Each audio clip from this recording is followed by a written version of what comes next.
Couple 13-14 past. I'm Common, East Tennessee. Excited and delighted to be joined on this Tuesday afternoon, regardless of what day it is, by the legendary one, Mark Rosen. Good afternoon. Good to see you again. Absolutely. I don't know where to begin. We're not going to spin the wheel of topic, though. No. I did play, though, today. You did? Yeah, it was a bit chilly. Yeah. When I teed off, I think the real feel was probably 26 degrees. It was 36 and winds blowing about 10 or 12 miles an hour, but the game is played outdoors. Yeah. I guess I'll start with the Minnesota Golden Gopher women's team. I got eliminated in the Sweet 16 by UCLA. No shame in that. I watched that entire game. I did that too. UCLA club is really, really good. And the Gophers, if you're into moral victories, right. It was 5 at the half. They played about as well as they could play in that first half. And, and they missed some shots, too, obviously. I don't think I ever felt like we're going to win this game, but I did feel like we got a chance to win this game. So, if they could continue to play like they did in the first, you keep it close. You get into the second half. If it's 5 late in the game, you got a chance. But once the second half started, UCLA just one of my favorite phrases in sports, impose their will. Yeah, I know. And they ended up winning by, I don't remember what it was, 15, 20. Well, they got some tall, talented trees on that team, and they have a heavyweight battle on Friday night in the Final Four against Texas. I think the team that handed them their only loss this year. So they play Texas on Friday night in a rematch, and then it's. If I'm not mistaken, it's the same 4 teams that were in the Final Four last year. I think you're right. UConn and LSU. I think it is. Yeah. So, the Betts is under the 6'7" center. Yeah, she's really UCLA. Good. The Lynx have the second overall pick in the WNBA draft. I mean, I don't know if there's a player that's rated above her, but I've read a couple things where people were speculating that she could end up being a member of the Lynx. I went, bring her on. Yeah, she's really good.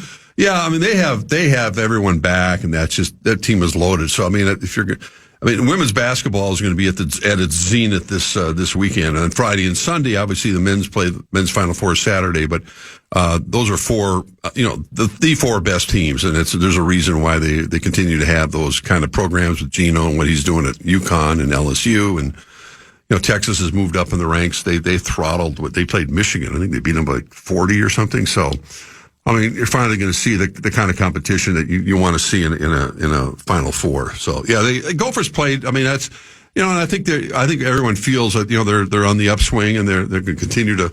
I think they recruited the number 1 player from Minnesota, Wisconsin, Nebraska. They got some good players coming in besides, obviously a number that are coming back next year. So Dawn's done a really nice job. And the first half was enjoyable. I didn't think it was going to last much longer than that either. But, like you say, you got to give it a shot. And they gave it their best shot, and they were hanging around at least at halftime. I don't know. I'm sure you saw the highlight. If you didn't see it live, and maybe you did, the UConn comeback. I don't know if you watched it. Are you talking about the men's game? Yeah. Deuce, absolutely. Deuce looked at me and said, I said to him, it's 19 points early in the second half. I go, let's watch Gilligan's Island. I don't blame you. And he goes, let's give it a little longer. And Deuce isn't even really a hoops guy. Right. So I said, okay. And I'm glad he said, because I would have ducked out. It would have been like walking out of the Minneapolis Miracle before the play. Because that was an electrifying second half in the way that UConn just kept chipping away. Duke trying to fend them off. And then the way it went down, and again, you feel bad. Is it the Boozer kid? Was he the guy that through the pass? All he had to do was just wait to be fouled. Yeah, I don't know what he was thinking. And in the kid to hit that shot, a freshman to hit that shot with .03 remaining that's what they call that's March Madness. Well, and his dad's, this is the add to the fuel, the story. I mean, his dad's a high school basketball coach in Indiana, I think in Indiana, in Indianapolis. It's almost like a mini Larry Bird story. He's going to the Final Four, and a freshman hitting that shot clean as a whistle. I mean, he just, as they say from the logo, I give the young Boozer kid, I know he's plays with his twin brother, a lot of credit. He sat in that locker room after the game and answered a whole bunch of questions about it. And he took it upon himself. And I think to answer your question, I think you're just sort of programmed to, his initial reaction, and your instincts take over. I'm going to get rid of this ball. I can see these 2 guys are on me. I'm going to throw it over their heads, throw it to my teammate. Game's over. I mean, maybe he'll get fouled and that'll be that. But, again, as they always say in the games, like that was the defining play, but a lot of things happened in the context of losing that 19-point lead that also contributed to putting themselves in that position. So, UConn goes to, they've been steady occupant of the Final Four with Hurley as a coach and going back again. And that's, they should be favored over Illinois. I assume they are. And the big battle is in the other one with Arizona and Michigan, the 2 number 1 seeds. So, pick your favorite in that one. I guess I'd lean slightly towards Arizona, but that should be the highlight of the Final Four this weekend. Braylon Mullins is the kid that hit the shot. Yeah. And his name will always be attached to that moment. But the one player that's not getting as much attention as I think he should is the Silas Demery Jr. He's the guy that blocked the shot. Yeah. If he doesn't get up and tap that ball, it harmlessly goes over the head for the slam dunk, and Duke is moving on. But he got up there and deflected that pass. And I know that people have recognized that, and I'm sure the team has. But, obviously the shot's the bigger play because you got to make it. But still, if Demery doesn't block that, there's no chance for one shining moment. So. No, that was the one shining moment in a tournament that's had a few buzzer beaters. You've talked about a few of them. There've been a handful of them, but I don't think overall the tournament's had the same pizzazz as it's had in the past. But they've had some games that have absolutely stood out, and that one was. I'm sure a lot of people I don't want to watch Duke, romp to another, easy win here. I'll catch them in the Final Four. I'll watch something else or go do something else, and then all of a sudden you find out that UConn came all the way back and ended up winning that game. 2 Big Ten teams in the Final Four, Illinois and Michigan. Michigan absolutely destroyed Tennessee. I mean, I asked Tennessee this, and I don't think we ever, because I don't know how you'd find this information out. Is it it has to be one of the biggest point differentials ever in a game to get to the Final Four, doesn't it? I mean, that was a 30-point blowout. Yeah, I'm sure there have been others, but I can't recall. I don't know I'm sure there's been something similar, but that was like 30 points. I mean, that was just, and Tennessee, I'd watched them, the game before. They got a pretty good club. Their defense, defensively, is it Arment, their star? He's a stud. Mm-hmm. He can flat out play. And defensively, Tennessee is really good. They had no answer for Michigan. No. Michigan is so talented. And I remember after Michigan won their game to get to the Final Four, one of the kids in the post-game interview, they're all on the court, and he said something effective. We might be the best Michigan team ever. Then they went back to the panel. Right. Kenny the Jet wanted no part of that. Kenny's going, let's pump the brakes a little bit. You got to win something before you do that. We had a Fab Five. But the Fab Five didn't win a national title. No. They blew twice. They did. They did. So, and I know pure talent, that was probably. I don't know. Well, you're right. I mean, you don't know. I think because it has such big names on that team that went on to have, for the most part, Weber, Juwan Howard, and Rose. Jalen Rose all had great pro careers. Correct. And, it's hard to project what this group will have. But I felt like they're also going against bigger names too. Yeah, correct. But a lot of it is because these kids stayed for 3-4 years back then. You get to know them over the years. Right. 100%. Well, most kids are still but in the same spot. Yeah, well, that's it. That's the problem. I think somebody sent me a text yesterday. We were talking about, transferring and all that. I think it's I something about, how did he say it? I wish I could have the text back, but it's so few players. They might stay all 4 years, but just not with the same school. Right. Right. Now that you don't have to sit out a year anymore, there are guys that will play 4 years of college basketball for 4 different teams. Yep. Matter of fact, which school was it I heard earlier?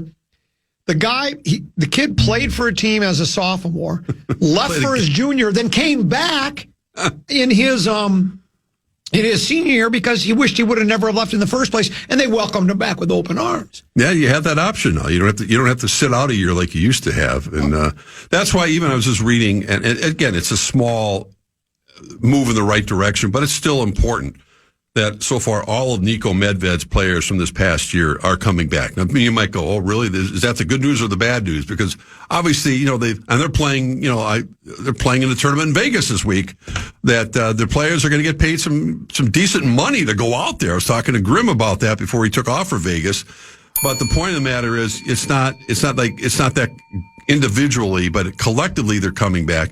And then, obviously the Gophers will be adding some players and getting some healthy ones back, and you add a recruit here and there, and you can become, a pretty good basketball team in a hurry. It doesn't take a lot. It's not like a football program. So, to your point, I mean, at least from the standpoint, especially if you're not having the kind of success, players are apt to say, you know what, I want to be in that NCAA tournament for sure. I'm going to sell my wares to another Big Ten team or some other team elsewhere. And, the Gophers have locked them up, and I'm sure they had to pay, a few bucks here and there to keep them, but that's good. And that's what you want to have. If you want to continue to build a program on both the men's and women's programs. Brad Underwood is the coach of Illinois. Yes. And what I was reading is he's big on getting those Eastern European players. He's got the twins, the 2-7-3 kids. Amazing. And another one. I mean, I don't know what Illinois' chances are of winning the whole thing. I don't think Illinois has ever won a national title in basketball. I don't think it's ever happened. Again, that's all I can think of. I'm not that invested in any of these teams, right. But if there is one I would be pulling for, it would be Illinois. Because again, they've not had that. Yeah, they've never. I don't even know when the last time they've been to a Final Four before. They've had good teams, some very good teams. I know they've never won a Natty. I know I read that. But I don't even know if they've ever been to a Final Four. I don't even know if they've been to a Final Four. Go through some of those teams that have been there. But the Big Ten is obviously well represented, and it would be a shock. I mean, talking about Illinois? Yeah. They've been on the Final Four 6 times now. Oh, okay. They were there in 2005 was the last one. That was the last one, though. It's been a long 21 time. Years ago. I did see, according to AI Overview, Illinois has not won an NCAA Division I men's basketball tournament championship, but they were retroactively named national champions by the Helms Athletic Foundation for the 1914-1915 season. Yes, I remember that. In which they finished 16-0. Yes. So we just went ahead and said, well, if there would have been a March Madness, you would have won the whole thing. They get the Natty. They were the runner-up in 2005. That's when they used to have those mythical national champions in college football, because they didn't have a football playoff, and they'd have the polls would come out, after the last game, after the bowl games, and AP would have one, and the writers would vote on the other one, and they'd have the quote unquote mythical national champion. That's it. Game, set, match. You're not going to have to earn it on the field. I liked that. I was in the voting booth. I was the only one that was against the playoff system in NCAA. I liked it. Yeah. I liked it because you were the only sport in the world to just say, let's decide it on paper rather than on the field. And I thought it was unique. But that's never going to happen. Who did they lose to in 2005? Tell me, do you know? Did it say Illinois who they lost to? Do we know? Do we have any indication whatsoever? Hofstra. It could have been Hofstra. They had a pretty good squad. North Carolina. 75-70. Oh, yeah, naturally. We'll break. We'll come back. More to get to with Mark Rosen, Tourney and the Common Man here on the Fan.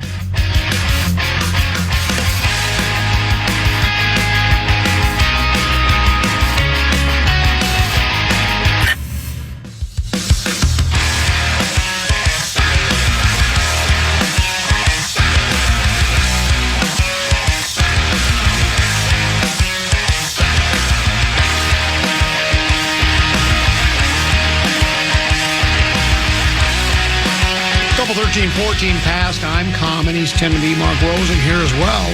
Your Twins club off to a 1-3 start. It's been they had one good game. Obviously, they had the game that Joe Ryan pitched. Yeah, but it's they lost that one. They did lose that one. That's the second game they won. Yeah. But it hasn't been much of a start to the season. I watched a lot of that game on Sunday.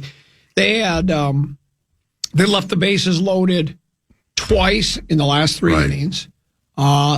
There were 10 challenges altogether. 7 of them were successful, and they really hurt the Twins because there were 2 different times where it was ball 4 for the Twins. It was challenged by the Orioles, and it was a strike. And it's by centimeters. I mean, it's like it really is 0.09 of an inch, and Shelton got tossed.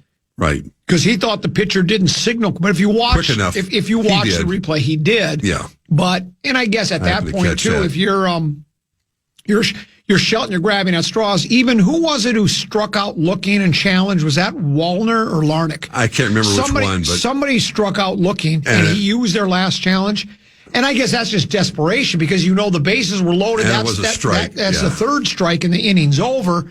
So you decide, well, I may as well use it now just in case. But that was obvious. It was right down the pipe. Well, at least the challenges don't take long. No. It's not like they have to go to the headsets and, it's in seconds. It's sort of like when we watched tennis matches, championship tennis matches, and the eye in the sky.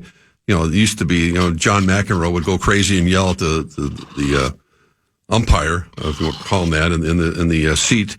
And now you got the replay, boom, boom. You can see right away if the ball's in or out, and they don't have to worry about it very, very much. But you're right. The Twins left a whole bunch of men on base, and then yesterday it was just a hitting futility. I mean, they just could not get anything going. And Siemon Woods Richardson pitched pretty well. I mean, I watched enough of the game, and just hoping that the team might be able to piece something together. And I know many times you can say the old adage about the hitters are behind the pitching this time of year, early in the year, and obviously they're going to be returning home. They're going to have some nasty, late winter, early spring weather this weekend.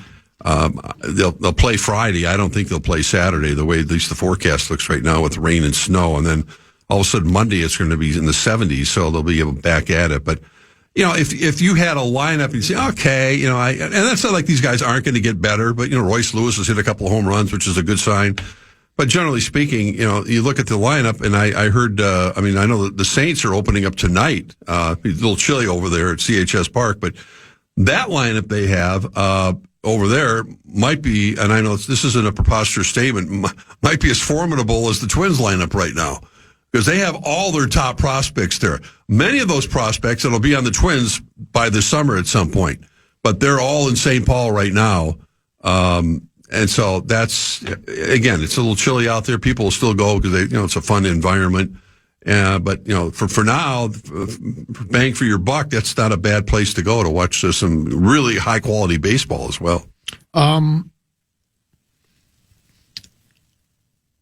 It's hard, again, it's only 4 games into the season, 1-3. It's early, but it just, because of everything that's happened to this franchise over the past few years, you completely, you go to the fire sale last year, and it's hard for me to feel like, sometimes you get off to, I'd love to see the team play well and give you something to pay attention to in the summer, but it just doesn't seem like it has 100 losses written all over it. It just does. I'm close to it. Put a number on it, but their bullpen is shaky at best. We know what happened last year. They traded pretty much all the top relievers that they had, and it's the front office. The owners, not the front office necessarily. The owners basically waved the white flag, and I'm sure there'll be players that will emerge and surprise us, and, I'll still, try to keep an eye on them, and I'll definitely go to Target Field a couple different times this year,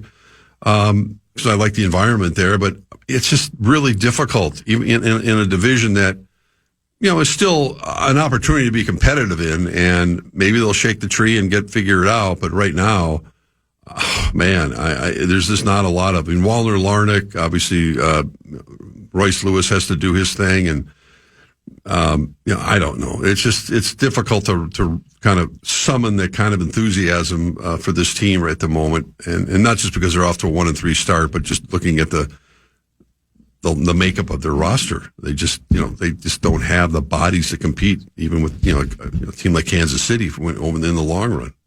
Do you like? I know it's a very small sample size, but do you like the challenge system in baseball? I don't mind it. I think because we were talking about going the robotic umpires, and because it doesn't take long.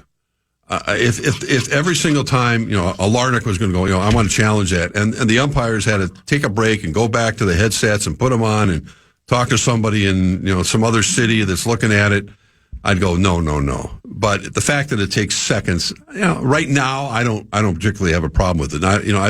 I'm not even quite sure I understand the whole. How many they get? You get 2, but as long as you win them, you get to keep going. Yeah, it's unlimited as long as you win them. That's the way I understand. I don't know how, like in Shelton's case, how he's instructed his players to challenge, because it's not coming from him. Well, it's either the pitcher. It's the pitcher or the catcher in most cases, right. And I think most managers have said they don't want the pitcher to challenge because A, they're a little biased because they're the pitcher, Yes. and B, they don't have quite a good, I mean, if you're right there as the catcher, though the one where Shelton got tossed, it was the pitcher who challenged. That's right. The pitcher did challenge that one, and it worked. Yeah, I don't mind it. I like it. I like it, and I'll tell you why. Okay. I've always been, I know there's that debate. Is there too much instant replays or not enough? Is it just right? How much should there be? I've never had a problem with increasing. I like getting it right. I do. I think, and when you look at baseball, I mean, think about this. Because those pitches are so close. Oh, God. I mean, it's either you have the challenge or, because here's what I'll tell you. If they don't have the challenge system there, there's a pretty good chance the Twins win that game. And is that a crime? No, but those calls were not right. Those were not ball four, take your base. Well, those were strikeouts. How many discussions have we had strikes. and disagreements sometimes over, certain umpires have certain strike zone, and your Correct. comeback was always the strike zone's the strike zone. Correct. Right? Yeah. And yet it doesn't really matter because they're going to umpire it their way, and they get a reputation for it. They're going to call the low strike. They're not going. The other umpires aren't going to give you that. So now you have the box. You know what's there, and there's depending on what doesn't matter what the particular umpire was, but it is going to be up to the catcher in particular. A lot of times to go look at that. We got to challenge that. But I'm with you. The reason I'm small sample size watching a little bit over the weekend is the fact that it's immediate. I mean, it doesn't take long, and it's not going to slow the game down. As we know, that's all that baseball's been trying to do with the shot clock and, the number of times you can throw over the first base, and they're trying to speed the game up, and I think they've done a pretty good job. They certainly did last year. Now this hopefully will add to at least more legitimacy to the game itself. Yeah, there was a story leading up to the start of the season, and they quoted a retired umpire, well-known name, and I can't think of it now. But he said he was worried that umpires with this challenge system are going to get embarrassed. And I said, well, maybe, and if they do, so what? But was it the Cincinnati against the Red Sox, I think. The umpire missed like 7 out of 10 calls. It was really bad. Yeah. And then you wonder how much that will affect an umpire's livelihood, because if all of a sudden you're losing a lot of challenges, I don't know what they do for a review at the end of the year for umpires. I think like all these leagues, your officials, whether it's NHL, NBA, NFL, or Major League Baseball, I think there's probably a review process, right? And if you're not very good at your job, you're out. Well, you miss a lot of these balls and strikes, but I think the balls and strikes, we've just seen by these instant replays. I mean, when they show the picture on the screen right away, that ball's barely in the strike zone. In the human eye, watching a 98-mile-an-hour fastball or even an 88-mile-an-hour changeup, to see it go directly over, it's a difficult job to call balls and strikes. And that's why you're seeing so many challenges, and many of them are overturning it because it's difficult to understand, to see with the naked eye in real time. Is it a ball or is it a strike? Well, it's interesting to bring that up because in the context of what's going on in the NFL, and the owners' meetings are happening right now, the NFL owners approved an extensive contingency plan to centralize officiating in the event there's a work stoppage as the negotiations go on and on. They're looking for a new collective bargaining agreement with the NFL and the Referees Association. So this will happen if they are... if the NFLRA officials are under contract when the games begin. Of course, this comes down to league staff members now can alert a replacement referee if they see a clear and obvious evidence of an uncalled foul for roughing the passer, intentional grounding, or an act that would normally lead to disqualification. So they can step in if we have these replacement refs. So that could happen too. It could be very controversial. Very controversial. We'll take a break. We'll come back with one more segment to go with Mark Rosen, the common man in Tennessee, here on a Tuesday afternoon on The Fan. Now.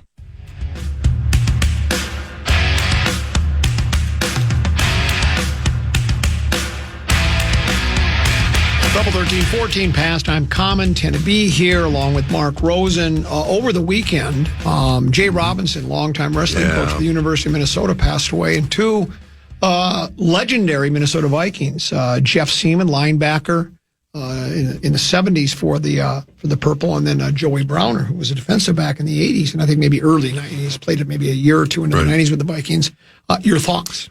Well, yeah, the one that I was aware that Joey Browner's had a myriad of health issues. including a heart attack. But it sounded as if through people I trust and everything, saying it looked like he was recovering from it, and they thought maybe he's that there was a good chance he might. But all the other things that caught up with him, unfortunately, he could not overcome. Jeff had been. I've seen Jeff and Joey a number of times at these the Legends get-togethers that they have over at TCO in that area, and Jeff had been struggling for quite a few years. I think with dementia, his son would come over and say, "My dad wants to say hi to you," and always had that big smile on his face. Very cerebral. For those who not around, weren't alive during that time, but Jeff was a very cerebral linebacker. Very, coming from Stanford and understood the game and had his place on that defense, the greatest defense the Vikings have ever assembled, the Purple People Eaters, and et cetera, et cetera. And Jeff had a big part of all that and played the game at a high level for many, many years, and just one of the nicest people you'll ever meet. And so, yeah, I was obviously saddened to hear that. And, these guys, unfortunately, and they're getting younger now. I mean, Joey's, was he 64? 65. 64, 65. And, I'd run into Joey for a number of times. And, I think for people who watched him play, I mean, one of the most ferocious defensive backs / safeties ever to play the game. His hands, he took a lot of martial arts, and he had that one play where I think it was a Monday night. They played on Monday night because right after the Twins won the World Series, so they had to push the game back to Monday at the Metrodome, and they were playing Denver, and he chased, I think, was it Wilhite, the running back? He chased him down from behind, and that's when you could still horse collar somebody. He grabbed him with that hand of his, yanked him down. I think he broke Wilhite's leg. Wow. In a play that he made, which would have been penalized today, probably would have been kicked out of the game, but it was legal at that point. But, Joey was, he had some tough times after football. I mean, those guys, I remember Mike Lynn the general manager of the Vikings was kind of bragging about the fact that he got his number one draft choice so cheaply. He was, that's the way Mike Lynn rolled. So those guys make, good money, not, not retirement money. No, not like now. No. So Joey had a, scrap and claw for different things that he ended up doing, but always a smile on his face. And then Jay Robinson, I mean, my God, what he did for that program, the Gopher Wrestling program, a number of national champs he produced, and quite a legacy himself. I mean, before he even came here. I saw in the story, Chip, that he served in Vietnam. Yeah, he did. I did not know. Yeah, I mean, he had that mentality about everything. And so, I mean, a credit for, really putting, national championships and beyond that, just, I think making, better men out of the wrestlers he had. And, just a different kind of cat, man. He was tough. He was tough-nosed, that's for sure. But so, yeah, it was a tough weekend for Minnesota fans of both and just fans of those individuals. Wolves are back. Destroyed the Mavericks last night, clicking on all cylinders. Ants back. It's all... Well, that's you think about it, not so much just I can talk about the Wolves, but you look at the Dallas team. I know Mark Cuban had a quote about saying, "Now I regret selling the team to these other individuals he sold it to." It wasn't that long ago the Dallas Mavericks were on top of the world, Nowitzki and the rest of that crew they had. Now they're 24-51. I watched most of the game last night. I wanted to see Cooper Flagg play because I don't think he played in the last game. He played the Wolves, and he had a tough shooting night. He was 5 for 19. You could see the talent that he has, and he's going to be a terrific player. Would you trade Anthony Edwards for Cooper Flagg? not in a million years. Okay. No. And listen, Tim Connolly could get GM of the year for just making the trade of getting Dillingham out to Chicago and bringing in Dosunmu, and what a player! I mean, I don't know how they could keep him out of the standard. I said last week they should be starting him, and I was ahead of the game there. The kid can flat out play. Well, and I know you have matchups in point guard, shooting guard, small forward, power forward, a center.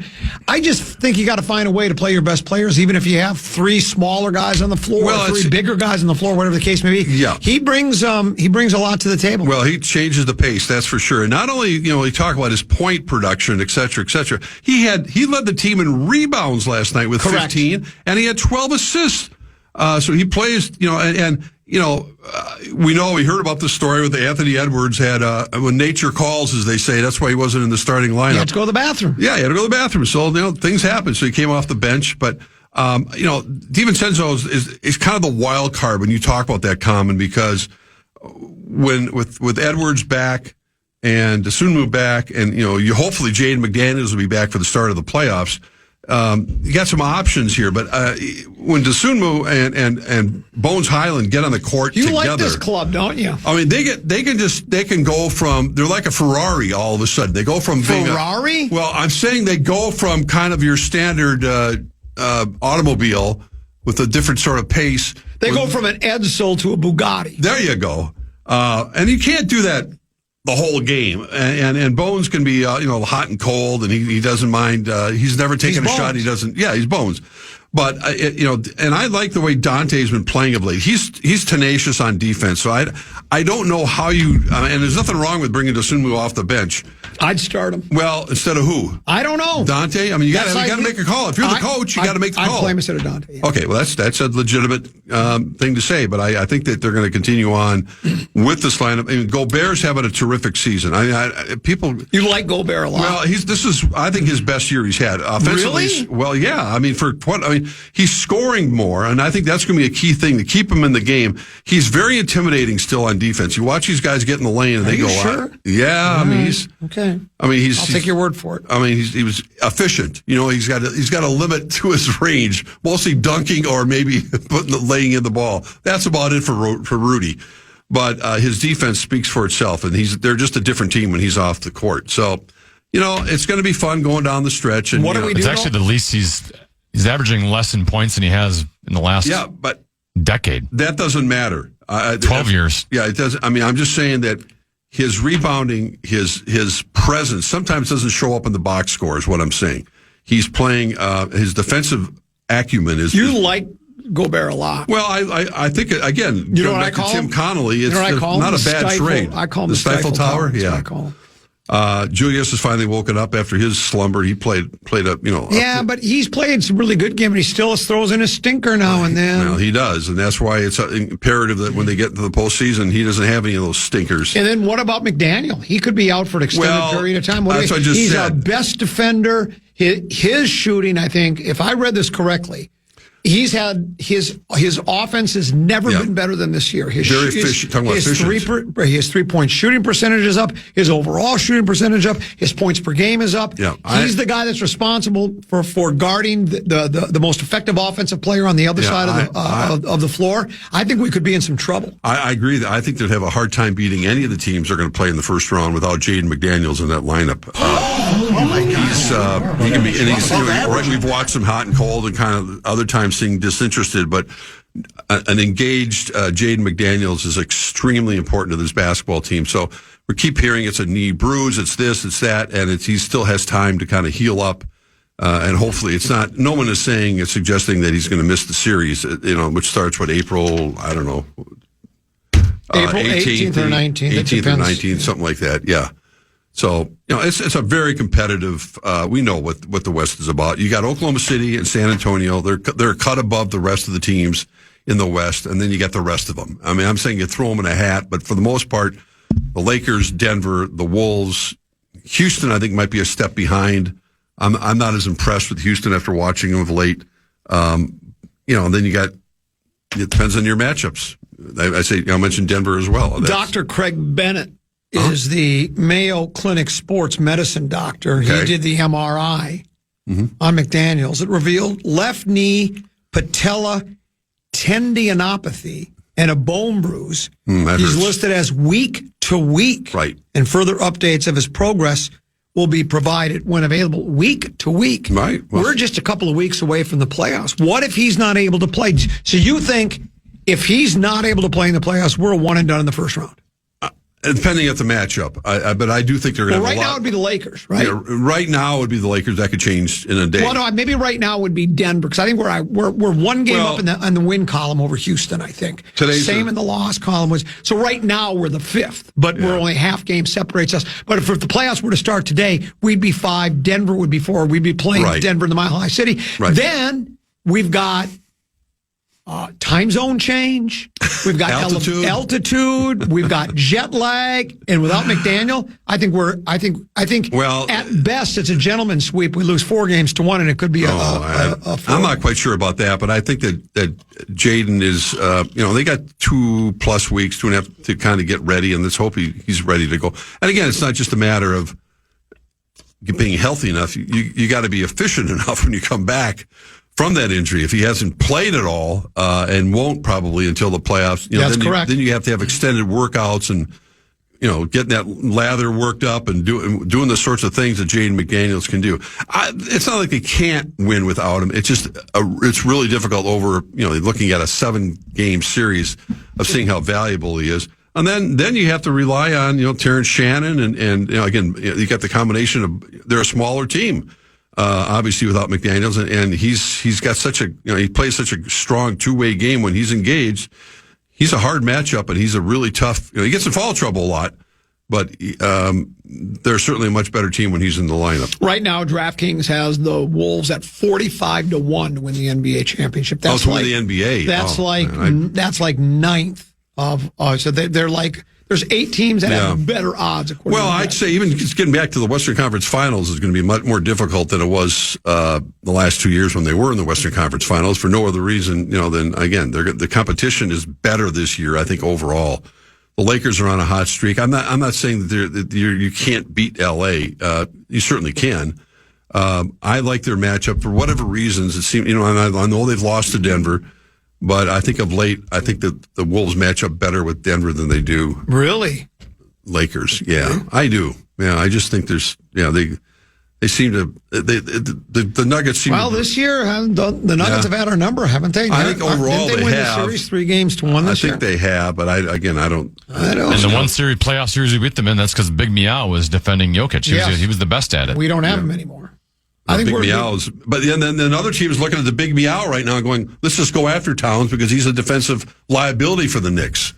So I don't. But he played Jokic the best. Yeah, he did. He did play him well. When he got involved, he did. So all the more reason why I think they got to get Jaden back. If you think the Wolves are in trouble, I'm done with your Wild. I know you are so pessimistic about the Wild. Since the Olympics, what happened? The Wild have won 4 of their past 11. Only 2 of those coming in regulation. A 7-2 mark since the Olympic break. Those 16 points heading into Sunday's NHL action were 23rd in the league. Their 5 regulation wins in those 16 games is tied for 18th. They're just a mediocre hockey team. Mediocre at best. I will tell you right now, they're going to beat Dallas in the first round. And I know we have a wager on the Eastern Conference between Detroit and Boston. Yeah, I got Boston. You got Detroit. Correct. And by the way, I think Kate Cunningham's going to be. I was having dinner the other night, a very interesting dinner downtown at J.D. Hoyt's, and who comes up and starts chatting with me out of nowhere? Sidney Lowe, who's an assistant coach with Detroit now, and he with the head coach J.B. Bickerstaff, who's one of us. And he came over. We chatted for a while, and I said, "How's your guy Cade doing?" He goes, "He'll be back. He's getting better." And I said, "Good."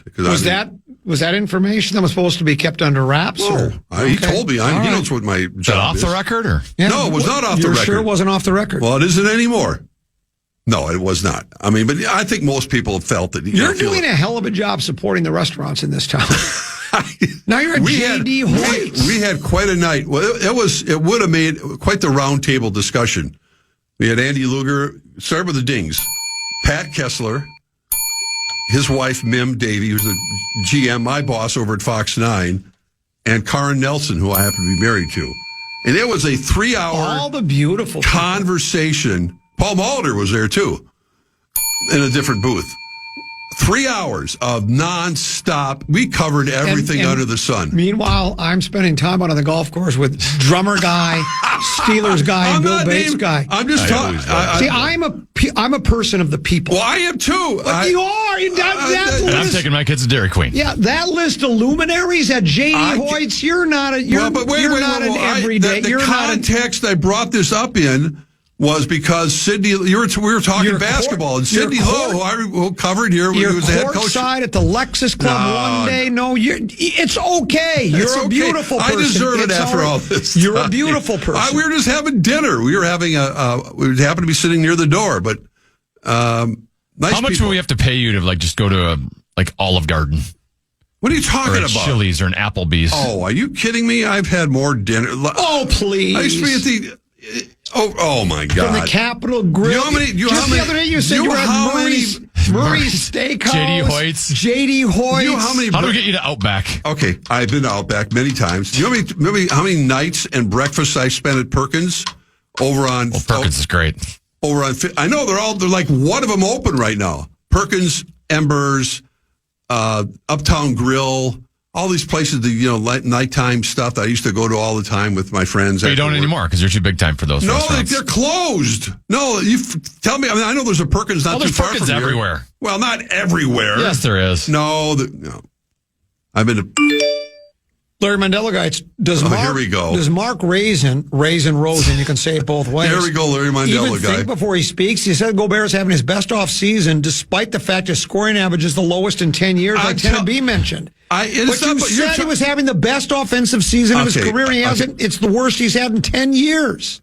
I look at him in clutch time and what he's been doing, and I'm talking about his overall game. Right. And I guess I should have just kept it to defense. I'm backing up the truck. I think it's his best defensive performance because I'm watching him even get better and better. And his play he had on Durant last week. Now you're being nominated for PST. For what? From Dr. Phil and St. Michael, from Willow, Mark Rosen's cat. And what does others. Willow want? Well, they're saying that you've been nominated for PST for what? saying I'm a man of the people. Well, I'm a man of the people. I'm the common man, the average man, the best of the lousiest. The lousiest the best. You know what it means to be average? Listen, don't even start with your lifestyle. You play at the best golf courses in the Twin Cities many, many, many, many times. Yeah. Well, I'm the unofficial ambassador to Minnesota Golf. It's what I do. When Jesse was governor. That wasn't a lifetime. It's a lifetime appointment. Prove it. I know it is. You do not know that. Well, I do know because I'm the very first unofficial ambassador to Minnesota Golf, and there's never been another one nominated afterwards. So it's a lifetime appointment. My cat Willow, is ripping on me. That's what I'm saying. What the hell? All right, you're not going to get any treats when I get home. Because men of the people nightly eat swordfish at Ocean Air. You're just getting destroyed here by people. I don't. And you practically live at Kowalski's. Well, that's different. But that's where I pick up my dinner there. I get my healthy fish that you should be eating. Tilapia, very inexpensive. You know, have it all packaged for you. You know what I forgot to tell you? Now, this is what somebody texted me. I don't know if it's true. This is tilapia. It feeds off the. You told me. Stuff. No, That's you told me. Fine. I don't really care. It's delicious. That's like lobster. Apparently, lobster eats off the garbage off the bottom of the ocean. You say that about a lot of. But yet, I like lobster. But I'm just telling you, it's called the circle of life. It is. Still good for you. I'm going to find out right now. Okay. That's why I don't eat mushrooms, because they're fungus. Yeah, I don't like mushrooms. I don't eat mushrooms. Does tilapia feed I don't want to know. Off raw sewage? Raw sewage? Oh, my God. Tilapia can feed on raw sewage or manure, but they do not require it. That's good. While they are herbivores, they prefer algae. Their ability to survive in poor conditions means they can thrive on waste, particularly in less regulated, unscrupulous fish farms, particularly in parts of Asia, where they may consume animal manure. I don't think I'm picking up. I don't think they're getting their fish, their tilapia from Asia. Well, you don't know. Probably not, but I wouldn't take it. All I know is I've had it on the tilapia dozens of times, and I've never gotten sick from it. So. Ask Rosen if they serve swordfish at Perkins. I don't eat swordfish. I don't think they serve it there. I don't think they do. I get the mostly breakfast. I used to eat. They had the Monte Cristo sandwich. Oh, that was good. That was awfully good. It's like French toast with like I don't know what's in it. A lot of calories, but they were really good. Ham, cheese, whatever. I don't know what. Monte Cristo was really good at Perkins. I used to love that. We would always go after that at the end. We'd go there at 4:00 in the morning when all the beer was gone. Yeah. And Perkins was a late night stop. Well, for those who are of a certain age, the place that we went growing up was Embers, and that was the place to go after they're no longer in existence. This one says, this is a formal invitation for Common to golf with me at Theodore Wirth Par 3 course, so we can feel like what it's like to be a common man like the rest. I don't play Par 3 courses. Yeah, that was the original one. Yeah, but I don't play Par 3 courses. I played Teddy, the original. There's not a course I don't. If you said to me, Common, I got a tee time at Interlaken and I got a tee time at Columbia, I would pick Interlaken But if you said I only have a tee time at Columbia, I would go to Columbia. It's a wonderful You're not going to play a Minneapolis par golf 3, course. though. I don't like playing par 3s. I play them once a year. My buddies, we have a tournament we've run for like 40 years where all the guys get together. We play 9 holes at the Bunker Executive and then 9 holes at the Majestic. Otherwise, I'm just not a 9-hole. No, I understand that. I like playing a full. Now I'm not playing 7,000-yard golf courses though. I don't hit it far enough anymore. Well, we got the Masters to look forward to next week. So that's not next week already. Yeah, it is. Well, because that's right after the Final Four is this weekend. And you're championship right. game is Monday night. It is. That's right. And then we got the Masters. It is. The Masters. The traditional. And let me guess, you're going to be forced to take John Rahm. Well, actually, I am going to participate this. Oh, you are? In the Masters draw this week, because I do love the Masters. They never asked me to participate. Well, pick up the phone. I'm sure they don't want the money. merrier. They know you'd win it all. Correct. We'll see you tomorrow. Yes, sir. At 2 o'clock. Yeah. Rock Talk tomorrow with Brian Oak at 1:15. Genevieve, thanks for having me. Hey, great job. You as well. We enjoyed our visit with you today. Stick around. We're back tomorrow, 12 noon. Big Ticket JG there next year on The Fan. Adios, au revoir, auf Wiedersehen. Good night. Good morning, good afternoon, and good night, Minnesota! Good night, folks, and good night, Mrs. Calabash, wherever you are. I'm a fraud. Yes. Listen back to any of Common Man's programs by podcasting on the iHeartRadio app or KFAN.com.